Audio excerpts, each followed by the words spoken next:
그렇다면 우리가 기본적으로 이제 나만의 이제 강점들을 좀 찾아볼 것 같은데 여러분들이 기본적으로 이제 4차 산업혁명 됐을 때 여러분들 생각해 보실 여러 가지가 있어요. 그게 뭐냐면 먼저 나의 강점을 찾고 그다음 유망 분야를 찾고 창조의 직업명을 쓰고 직업 설명을 해야 되잖아요. 근데 여기서 여러분들이 생각하실 거는 세 가지가 있습니다. 첫 번째는 여러분들이 일단은 갖고 있는 재능을 찾는 게 사실은 쉽지가 않을 거예요. 이 영상만 보고는 쉽지가 않을 거예요. 그렇기 때문에 여러분들이 되게 힘들기도 하고 또는 답답하기도 할 수 있는데 기본적으로 여러분들이 종이 한 장을 다 꺼내 놓으시고요. 거기다가 내가 좋아하는 것들을 리스트업을 한번 쭉 하세요. 그런 다음에 그러면 그 옆에다 보면 이제 과목이 있어요. 교과목이 있는데 교과목에 좋아하는 과목들이 있죠. 하나 없으면 안 써도 돼요. 쭉 쓰세요. 세 번째 뭘 쓰냐면은 내가 잘할 수 있는 과목을 좀 적어보세요.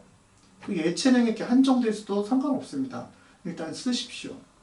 쓰시는 게 상당히 중요합니다. 왜냐하면 많은 친구들이 생각만 있지 쓰질 않기 때문에 눈을 보지 않으니까 그것이 눈에 잘 들어오지가 않고 생각이 잘 안 들어오는 거예요. 그 때문에 제일 중요한 거는 써보는 거다. 썼을 때 결국은 눈에 들어오고 그게 각인이 됩니다. 그 때문에 여러분들이 말씀드렸던 것처럼 내가 좋아하는 과목들, 그리고 내가 좋아하는 것들, 그리고 내가 잘할 수 있는 과목들 좀 적어보시고요. 또 중요한 건 여기서 여러분들이 더 잘할 수 있는 것들은 모르잖아요. 그럼 여기서 뭘 그냥 한번 해보고 싶은 걸 적으시면 됩니다. 해보고 싶은 거. 해보고 싶은 거는 다시 말해서 여러분들이 거기에서 여러분들이 동경한다는 얘기예요. 뭔가를 좀 해보고 싶다는 거는. 그 때문에 내가 해보고 싶은 거 좀 정리를 해보십시오. 그러면 섹션이 한 4개 되죠. 그렇죠? 그 4개가 되면 여기서 공통적으로 겹치는 것들이 분명히 있습니다. 내가 좋아하는 거, 그것은 일반적으로 내가 좋아하는 거 적어보시라 했죠. 그 안에서 내가 좋아하는 과목, 잘할 수 있는 과목들, 그리고 해보고 싶은 것들, 이것들을 쭉 나열을 한번 해보시는 거죠. 한 번도 그래 본 적이 없었을 거예요. 그래서 그거를 한번 분명하게 한번 정리를 한번 해보시게 되면 어떤 공통 분모가 발견이 됩니다. 근데 공통 분모를 찾는 게 1순위예요. 그러니까 공통 분모를 찾지 않으면 그 산재되어 있는 파편 같은 나의 어떤 흥미거리라든지 그리고 나의 관심거리가 파편 조각처럼 흩어져 있을 때는 그걸 때를 하나로 모아놓고 통찰력을 가지고 그것을 바라볼 필요가 있다는 거죠. 그리고 거기서 이제 도움이 되는 것 중에 하나가 강점 지능들, 이제 이런 것들을 좀 보시면 돼요. 여기까지는 이제 자기 이해 파트에서 여러분들 할 수 있는 일들이죠. 또 여기다 플러스로 몇 가지 더 한다면 주변 친구들에게 넌 앞으로 내가 어떤 친구를 잘 어울릴 것 같냐고 물어보십시오. 그 물어보신 다음에 그게 좀 맞는 것 같다면 그걸 쓰시고요. 맞는 것 같긴 한데 좀 아닌 것 같다면 쓰지 않으셔도 됩니다. 두 번째는 부모님한테도 물어보십시오. 엄마 내가 나중에 어떤 친구를 좀 갖기를 원해? 물어봐요. 그 내가 뭘 잘하는 것 같아? 근데 엄마가 뭘 잘하는 것 같아 얘기를 했는데 내가 생각해도 잘 아닌 것 같아. 그럼 엄마가 날 잘 모르는 거거든요, 사실은. 근데 이런 것들도 마찬가지로 적어보십시오. 그래서 데이터를 계속 수집을 하셔야 돼요. 여러분들이 이 강점 청직을 여러분들이 나한테 앞으로 좀 새롭게 생겨날 수 있는 직업들 뭐가 있을까 고민들 할 때는 그 시점을 누구로부터 시작해야 되면 나 자신으로부터 시작하셔야 돼요. 이거를 마치 뭐가 같냐면은 여러분 이제 놀이동산을 갔어요. 저도 이제 그 놀이동산에 놀러 갈 건데 여러분들이 가게 되면 길을 잃어다 가정해 볼게요. 길을 잃어버리게 되면 제일 먼저 어딜 갑니까? 그렇죠. 표지판에 가서 뭘 찾아요? 붉은 점을 찾죠. 붉은 점이 뭐예요? 내가 현재 있는 위치를 찾는 거예요. 그게 진로에서는 뭐냐면 내가 좋아하는 거, 잘하는 거, 해보고 싶은 거, 갖고 싶은 거 등등을 적어보는 데서 시작하는 겁니다. 그것은 결국은 내 적성을 찾아가는 이정표예요. 만약 여러분들이 이제 엄마 아빠랑 같이 어디 여행을 갔는데 목표로 간다고 칠게요. 목표로 가는데 어디쯤 가는지 잘 몰라. 표지판이 없기 때문에 어딘지 몰라. 이제 표지판이 뭐 130km 남았습니다. 10km 남았습니다 하면 다 왔구나 안 왔구나 알 수 있죠. 똑같아요.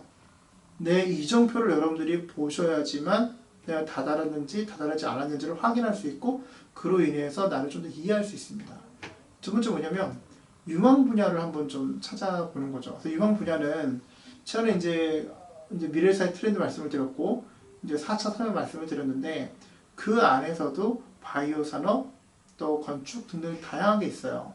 결국은 유망 분야라는 것은 사람들이 계속 몰려서 돈을 벌 수 있는 구조가 뭔지를 보시는 거예요. 그러면 제일 좋은 건 사실 뭐냐면 집 주변에 가끔 이제 편의점 가거나 어떤 뭐 누구 심부름으로 어디 가서 이제 물건 사올 때 물어보세요. 여기 파시는 분들한테 요즘 장사 잘 되세요? 한번 물어보세요.